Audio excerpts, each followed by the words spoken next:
کیا دنیا ایک بہت بڑے ہولناک اور تباہ کن معاشی بحران کی طرف بڑھ رہی ہے؟ کیا دنیا کے بڑے بڑے انویسٹرز نے تاریخ کا سب سے بڑا جوا کھیل دیا ہے؟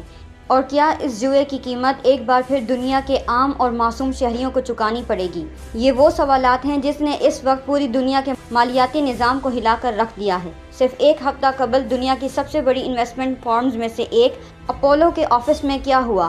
امیر ترین کلائنٹس، کھرب پتی سرمایہ کار اپنے پیسے واپس مانگنے آئے، لیکن کمپنی نے صاف کہہ دیا کہ ہمارے پاس کیش موجود نہیں ہے، ہم آپ کو آپ کا پیسہ واپس نہیں کر سکتے۔ دروازے بند کر دیے گئے، فنڈز کو لاک کر دیا گیا۔ اور یہ صرف ایک کمپنی کی کہانی نہیں، بلکہ بلیک راک، بلیک سٹون ہو یا بلو آل، وال اسٹریٹ کے تمام مہا کھلاڑیوں نے اپنے فنڈز فریز کر دیے ہیں۔ اب ایکسپرٹس یہ دعویٰ کر رہے ہیں کہ یہ بالکل وہی منظرنامہ ہے، یہ بالکل وہی سگنلز ہیں جو 2008 کے عظیم عالمی مالیاتی بحران سے ٹھیک چند ماہ پہلے دیکھے گئے تھے۔ اب یہاں سمجھنا یہ ضروری ہے کہ آخر یہ پورا معاملہ کیا ہے، یہ کون سا ایسا خفیہ کونا ہے جہاں یہ بارود اکٹھا ہو رہا ہے، اور اس کا نام ہے پرائیویٹ کریڈٹ۔ اور اس وقت یہ مارکیٹ شدید بحران کی زد میں ہے۔ اب تک کا باقاعدہ ڈیفالٹ ریٹ ریکارڈ 6% تک پہنچ گئی، اور اگر آپ اس میں ریسٹرکچرنگ کو بھی شامل کریں تو اصل تعداد 9% کے قریب پہنچ جاتی ہے۔ 2008 کے کریش کے بعد جب ریگولیٹرز نے روایتی بینکس پر سخت پابندیاں لگائیں تو بینکس نے مڈل کمپنیز کو قرض دینا بند کر دیا۔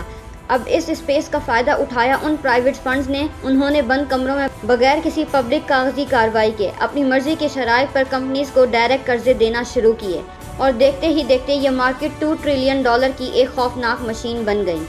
لیکن اب یہاں سب سے بڑا اور سب سے خوفناک سچ سنیے، یہ $2 ٹریلین ان کمپنیز کے مالکان کا ذاتی پیسہ نہیں ہے۔ حقائق یہ بتاتے ہیں کہ اس سرمایہ کا 28% حصہ عام لوگوں کی پنشن کا پیسہ ہے، اور 9% انشورنس کمپنیوں کا ہے، یعنی دنیا بھر کے اساتذہ، کلرکس اور ریٹائرڈ امپلائیز جنہوں نے اپنی پوری زندگی کی جمع پونجی پینشن فنڈز میں رکھی، ان کا پیسہ ان پرخطر نجی قرضوں میں جھونک دیا گیا، اور ان غریبوں کو کانوں کان خبر تک نہیں۔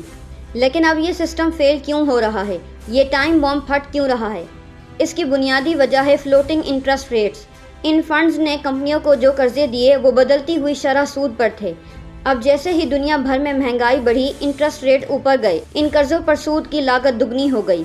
ایک کمپنی جو پہلے سال کا $4 ملین سود دے رہی تھی، اب وہ اسی قرض پر $8 ملین دے رہی ہے۔ کمپنیز تباہ ہو رہی ہیں، ڈیفالٹ ہو رہی ہیں۔ آفیشیل ڈیفالٹ ریٹ 6% اور اصل نقصان 9% تک پہنچ چکا ہے، اور اس کے اوپر مزید اس مارکیٹ کا 25% حصہ soft where AI artificial intelligence company سے جڑا ہے۔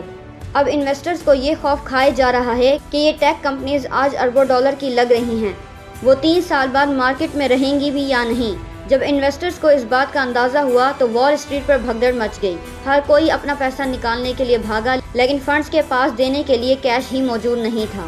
اب سب سے اہم سوال، جو لوگ یہ سمجھ رہے ہیں کہ یہ صرف امریکہ کا مسئلہ ہے اور ہم ایشیا میں یا پاکستان میں بیٹھ کر محفوظ ہیں، وہ بہت بڑی غلط فہمی کا شکار ہیں۔